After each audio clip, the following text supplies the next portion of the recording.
Antes de iniciarmos, já se inscreva no canal, deixe seu like, comente e compartilhe nossos vídeos. Assim você ajuda o canal a continuar crescendo e chegando a cada dia mais longe. Quer ter acesso a conteúdos exclusivos? Torne-se membro e ajude nosso canal a chegar a mais pessoas. Tenha um bom susto. Eu nunca fui de acreditar em merda nenhuma. Fantasma, assombração, essas coisas de filme. Depois de 22 anos vendo o que gente faz com gente, o sobrenatural sempre me pareceu coisa de quem nunca viu um corpo de verdade. Mas tem uma noite que eu não consigo mais explicar. Era 3h47 da madrugada de 11 de agosto do ano passado. Eu e o cabo Souza estávamos de plantão na viatura 237. A noite estava quieta demais, só o rádio chiando de vez em quando.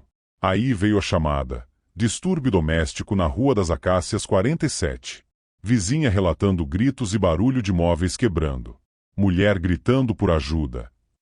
Conhecíamos o endereço. Era a casa da Dona Lúcia, uma viúva de uns 60 e poucos anos. O marido dela, seu Osmar, tinha morrido de infarto fazia uns 4 meses. Vizinhança tranquila. Nunca tivemos ocorrência lá. Chegamos em menos de 8 minutos. A casa estava toda escura, só uma luz amarela fraca na sala. O portão da frente estava entreaberto. A gente anunciou: polícia. Tem alguém aí? Silêncio. Depois, um choro baixo, quase um gemido, vindo de dentro. Entramos com as lanternas. A sala estava um caos. Cadeiras viradas, um vaso de cerâmica estilhaçado no chão, quadro da parede torto. Cheiro forte de mofo, como se a casa tivesse fechado há semanas. A gente seguiu o choro até o quarto dos fundos. Dona Lúcia estava sentada na beira da cama, de camisola branca, cabelo branco solto, olhos vermelhos, mas sem lágrimas. Quando a lanterna bateu nela, ela levantou a cabeça devagar e falou com uma voz rouca: "Ele não quer ir embora." O cabo Souza perguntou quem. Ela só apontou pro corredor. Foi aí que eu senti o primeiro arrepio. A temperatura no quarto tinha caído de repente. Dava para ver o bafo saindo da boca da gente. A gente estava em pleno inverno, mas não era esse tipo de frio. Fomos verificar o resto da casa. No corredor, o quadro de casamento dela e do Osmar estava no chão, o vidro rachado bem no rosto dele. Continuei andando até a cozinha. A geladeira estava aberta, luz acesa, mas vazia. E no fundo, rabiscado na parede com o que parecia ser batom vermelho: "Eu não morri." A letra era tremida, igual à do seu Osmar. Eu lembrava porque tinha visto o laudo de óbito dele. Voltei pro quarto. Dona Lúcia agora estava de pé, olhando pro canto escuro do quarto, perto do armário. Ela sussurrava: "Para de olhar para ele, sargento. Ele não gosta quando estranhos olham." Eu apontei a lanterna pro canto. Não tinha nada. Mas a lanterna começou a piscar, depois apagou de vez. A do Souza também. Ficamos no escuro total por uns 10 segundos que pareceram minutos. E aí eu ouvi um passo arrastado, devagar, vindo do corredor em nossa direção, arrastando um pé, como quem tinha dificuldade de andar. Eu conhecia aquele passo. Tinha ouvido várias vezes quando atendia a ocorrência com Osmar vivo. Ele tinha problema na perna esquerda desde um acidente de moto nos anos 80. "Polícia! Identifique-se!" Gritei, sacando a arma. O barulho parou. Depois veio um riso baixo, rouco, bem atrás da minha orelha esquerda. Tão perto que senti o ar quente no pescoço. Virei rápido, mas não tinha ninguém. A Dona Lúcia começou a chorar de novo, mas agora rindo também. Uma risada misturada com choro. "Ele disse que vocês vão voltar. Que ele ainda tem muito serviço para fazer com a polícia." Saímos da casa carregando a senhora. Ela não resistiu. No caminho para o hospital, ela ficou quieta no banco de trás, olhando para frente. De repente, ela falou baixinho: "Ele tá no banco da frente agora, sentado do seu lado, sargento." O cabo Souza, que dirigia, quase jogou a viatura para fora da pista. No dia seguinte, Dona Lúcia foi internada. Diagnóstico oficial: surto psicótico com alucinações graves. A casa foi lacrada para perícia. Eu voltei lá 2 dias depois, sozinho, para pegar umas coisas que a família pediu. Quando entrei no quarto, O quadro de casamento estava de volta na parede. Perfeito. Sem rachadura nenhuma. E na foto, o Osmar estava sorrindo direto para a câmera. Eu não tinha contado para ninguém sobre o que vi. Mas quando saí da casa, meu celular vibrou. Mensagem de número desconhecido. Da próxima vez que atender uma ocorrência de suicídio, olhe direito pro corpo. Às vezes a gente não quer ir embora. Eu nunca mais atendi uma ocorrência sozinho à noite. Até hoje, quando entro numa casa escura, eu sinto aquele frio na nuca. E às vezes, juro por Deus, escuto o arrastar daquele pé ruim atrás de mim. Se você é policial e tá lendo isso, toma cuidado com as viúvas que dizem que o marido ainda está em casa. Às vezes ele realmente está. Meu nome é Ricardo. Fui policial militar por 15 anos no interior de Minas Gerais. Sempre fui conhecido por ser o tipo de policial que só acreditava em provas, testemunhas e fatos. Nunca gostei de histórias de assombração. Sempre dizia que o medo fazia as pessoas enxergarem coisas que não existiam. Até uma ocorrência mudar completamente a minha forma de pensar. Era uma terça-feira de inverno, por volta das 2:30 da manhã. Eu e meu parceiro, soldado Henrique, estávamos patrulhando uma estrada vicinal cercada por mata. Era uma região isolada, conhecida apenas pelos acidentes que aconteciam ali com frequência. O rádio chiou. Viatura 214. Verificar denúncia de homem parado no acostamento, aparentemente pedindo ajuda. Solicitante informou que ele usa roupas antigas e está imóvel. Achamos estranho. Acidentes eram comuns naquela estrada, então seguimos imediatamente. Quando chegamos ao local indicado, os faróis iluminaram um homem parado ao lado da pista. Ele vestia um terno escuro extremamente antigo, como daqueles usados nos anos 50 ou 60. Estava perfeitamente limpo, apesar da poeira da estrada. Mantinha as mãos cruzadas à frente do corpo e olhava fixamente para a mata. Parei a viatura. Boa noite. Polícia Militar. Nenhuma resposta. Descemos. Conforme nos aproximávamos, senti um frio incomum. Não era o frio da madrugada. Era diferente. Parecia que a temperatura despencava apenas ao redor daquele homem. Henrique comentou em voz baixa. O senhor está bem? O homem virou lentamente o rosto. Nunca vou esquecer aqueles olhos. Não eram brancos, nem pretos. Pareciam completamente sem brilho, como vidro. Ele falou calmamente. Vocês chegaram tarde. Olhei em volta. O senhor mora por aqui? Precisa de ajuda? Ele levantou a mão e apontou para dentro da mata. Ainda tem gente lá. Sem esperar resposta, entrou entre as árvores. Corremos atrás dele. A mata era fechada, mas conseguíamos ouvir passos. Depois de uns 100 metros encontramos um carro completamente destruído contra uma árvore. O acidente parecia recente. Chamamos reforço e o resgate imediatamente.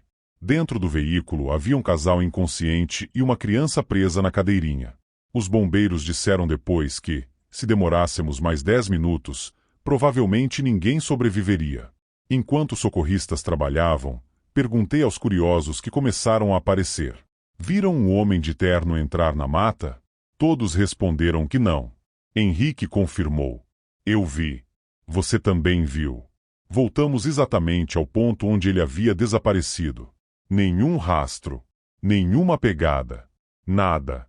A ocorrência foi registrada normalmente, mas ninguém mencionou o homem.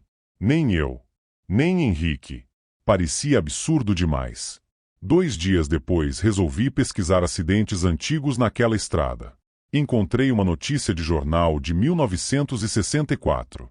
Um professor havia morrido exatamente naquele trecho ao tentar sinalizar um acidente durante a madrugada. Segundo a reportagem, ele ficou parado no acostamento tentando fazer outros motoristas reduzirem a velocidade.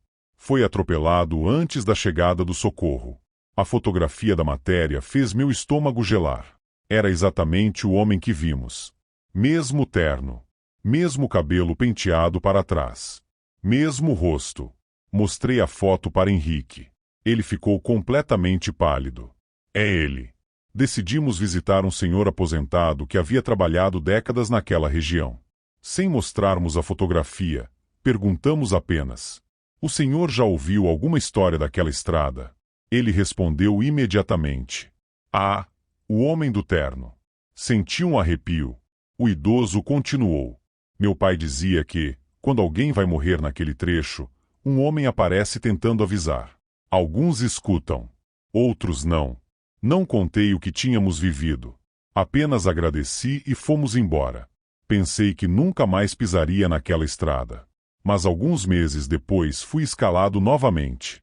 Por volta das 3 da manhã, passávamos exatamente pelo mesmo lugar. Diminuí a velocidade automaticamente. Henrique olhava pela janela. Então ele segurou meu braço. Ricardo. Olhei para frente. Lá estava o homem novamente. Parado exatamente no acostamento. Na mesma posição. Dessa vez ele olhou diretamente para nós. Depois levantou lentamente a mão, como quem pedia silêncio. Em seguida, apontou para uma curva a alguns metros adiante. Aceleramos. Quando chegamos à curva, encontramos um caminhão atravessado na pista depois de perder os freios. Conseguimos fechar o trânsito segundos antes de um ônibus aparecer. Se tivéssemos passado direto, o ônibus teria atingido o caminhão em cheio. Enquanto organizávamos o bloqueio, olhei para trás. O acostamento estava vazio.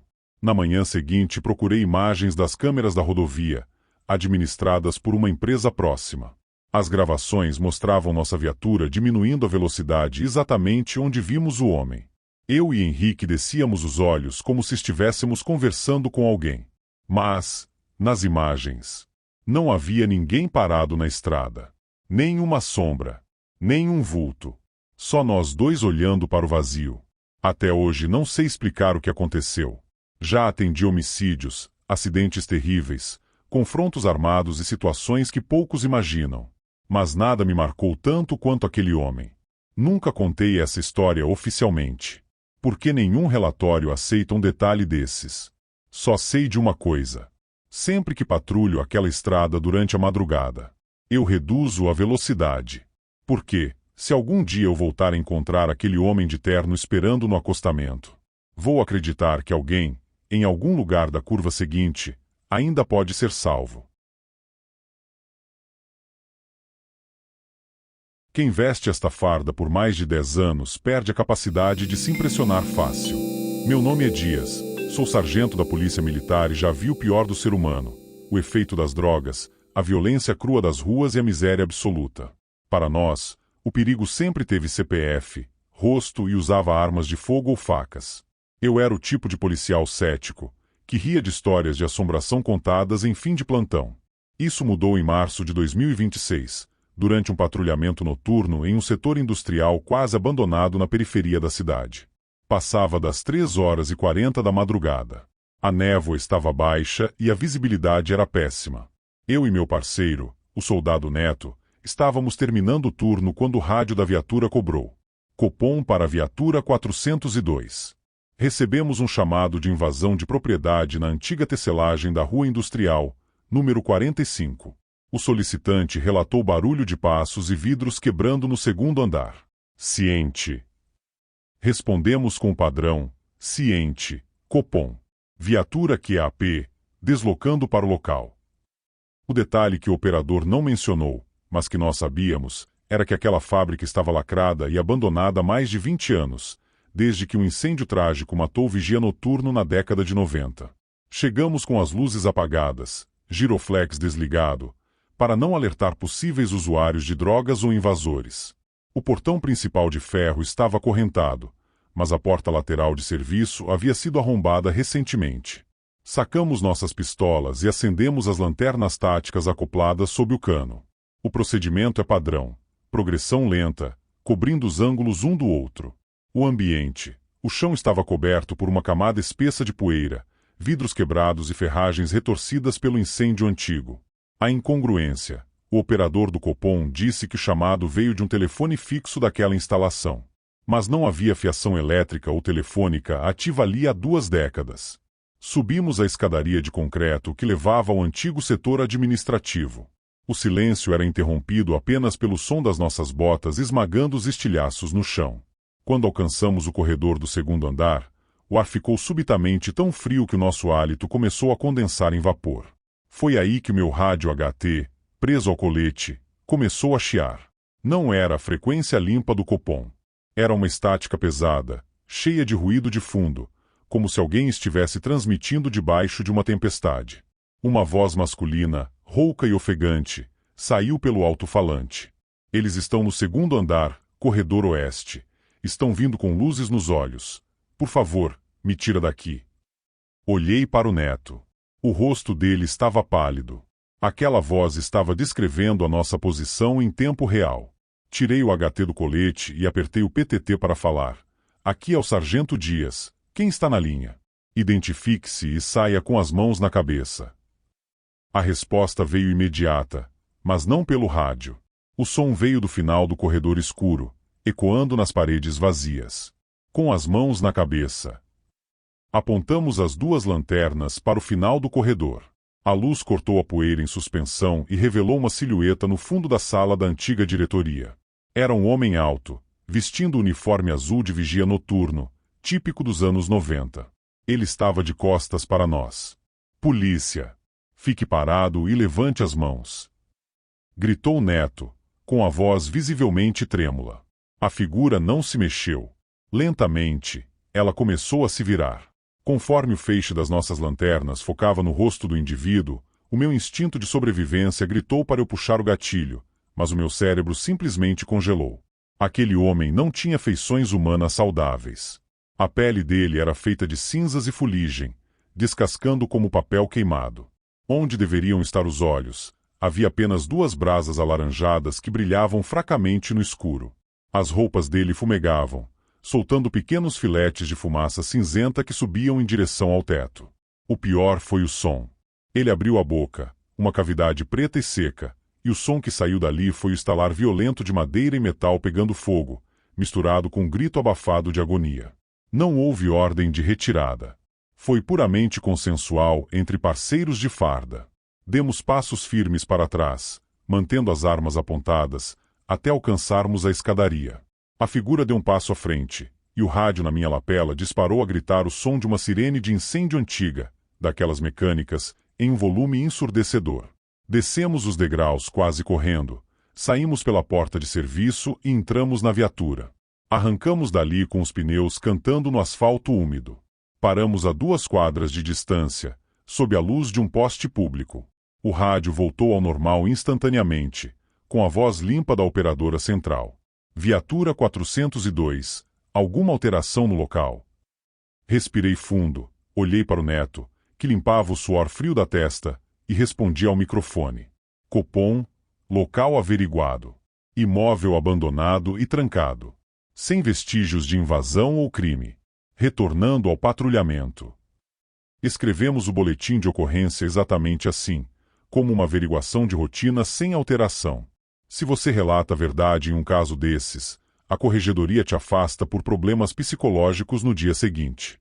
Mas até hoje, sempre que pego o plantão da madrugada e o rádio começa a chiar com estática pesada, eu sinto cheiro de fumaça e fuligem invadir a viatura, e sei que há coisas patrulhando à noite que nenhuma lei humana consegue controlar.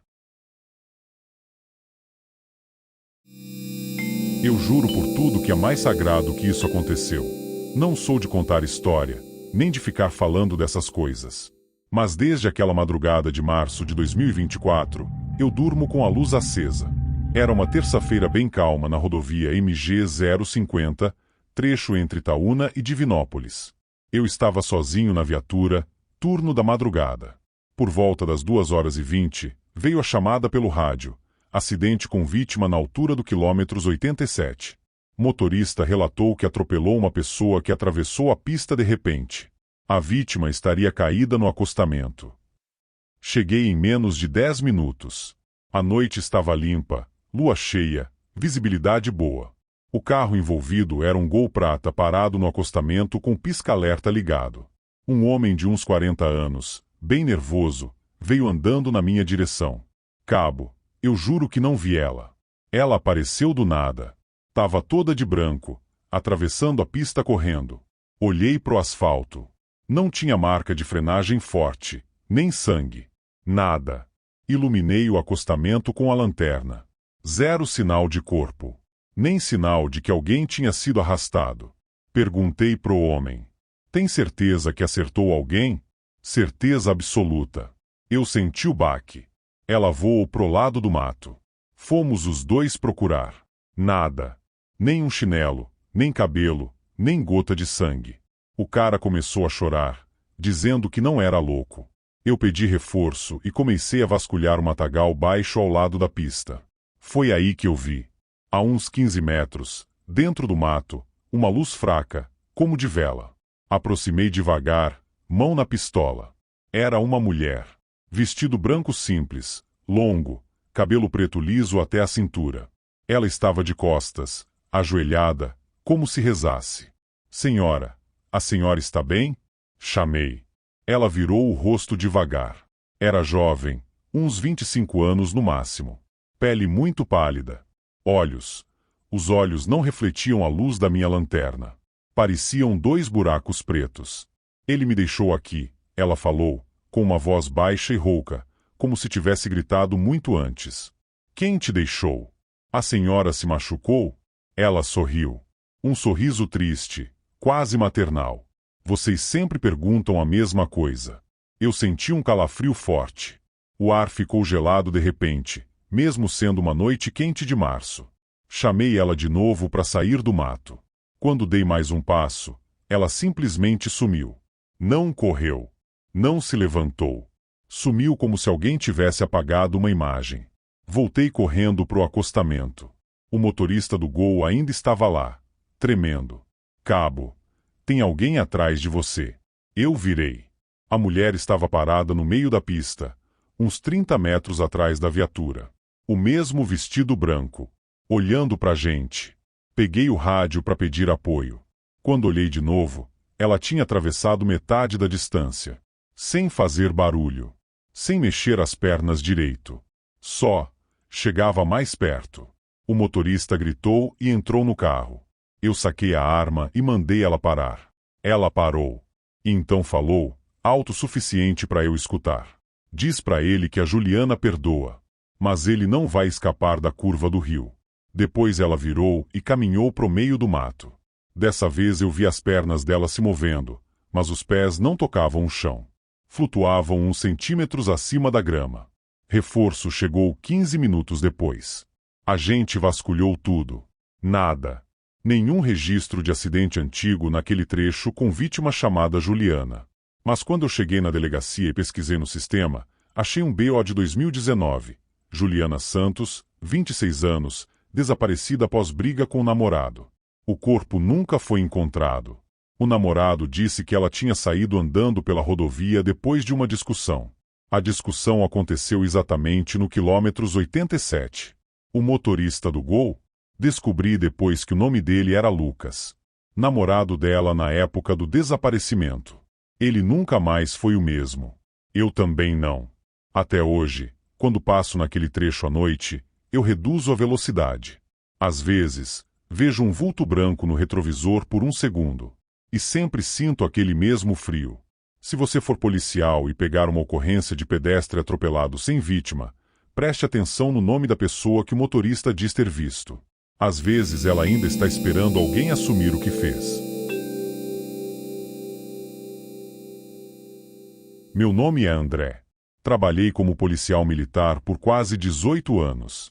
Quem veste uma farda aprende rapidamente que a madrugada revela um lado diferente das cidades.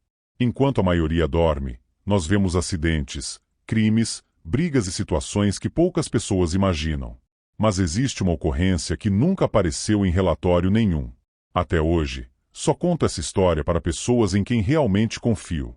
Foi em novembro de 2019. Eu fazia patrulhamento com meu parceiro, Cabo Farias, em uma área rural onde havia antigas fazendas abandonadas. Era um lugar conhecido por ser extremamente silencioso depois da meia-noite. Naquela madrugada, por volta das 3h10, a central informou que o morador havia escutado pedidos de socorro próximos a uma ponte de madeira desativada. Seguimos imediatamente. Ao chegar, iluminamos toda a região com os faróis e lanternas. Nada. Nem carros. Nem pessoas. Nem sinais de acidente. Descemos da viatura e começamos a procurar pelas margens do rio. Foi então que o rádio da viatura chiou. Unidade, respondam. A voz era muito baixa, cheia de interferência. Peguei o microfone. Identifique-se. Silêncio.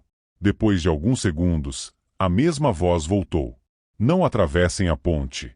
Olhei para Farias. Achei que fosse alguma brincadeira de rádio clandestino. Perguntei novamente quem estava transmitindo. Nenhuma resposta. Continuamos a vistoria. A ponte era antiga, feita de madeira escura e parcialmente interditada por placas enferrujadas. Mesmo assim, decidimos atravessar a pé para verificar o outro lado.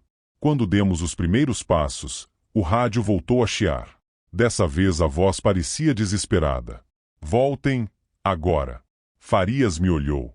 Você ouviu isso também? Confirmei com a cabeça. Naquele instante, um estalo enorme ecoou sob nossos pés. Corremos de volta.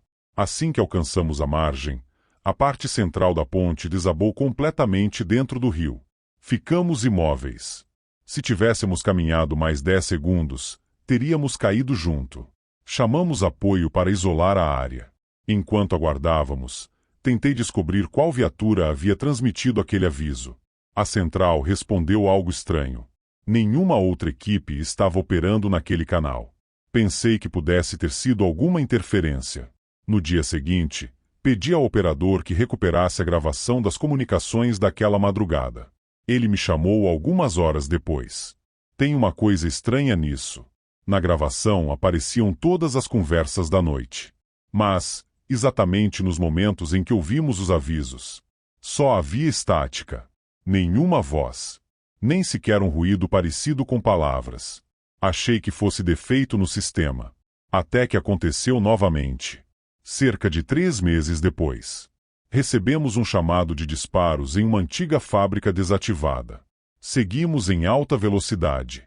Quando faltavam cerca de 2 quilômetros para chegar, o rádio chiou outra vez.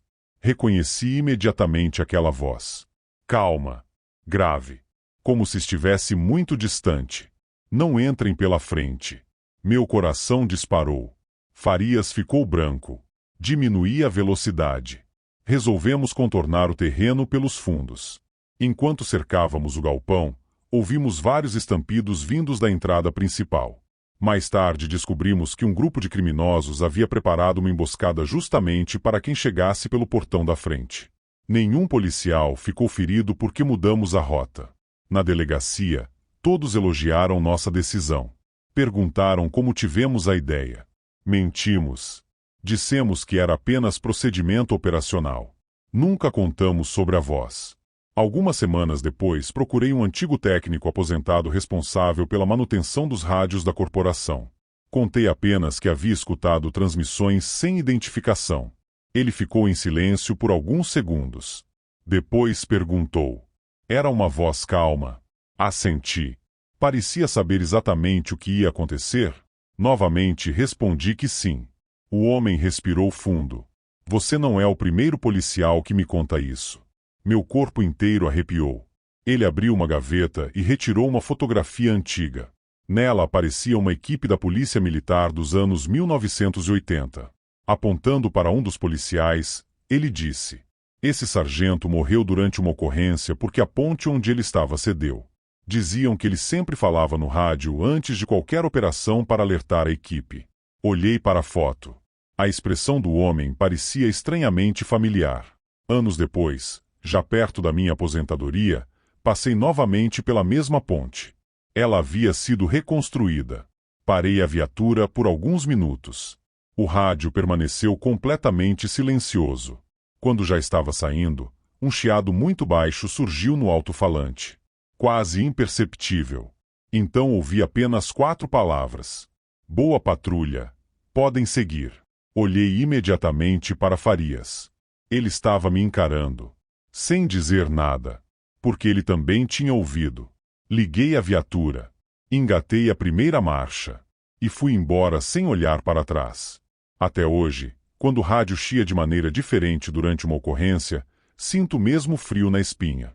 Porque, às vezes, tenho a impressão de que ainda existe alguém patrulhando as estradas. mesmo muitos anos depois de ter deixado este mundo.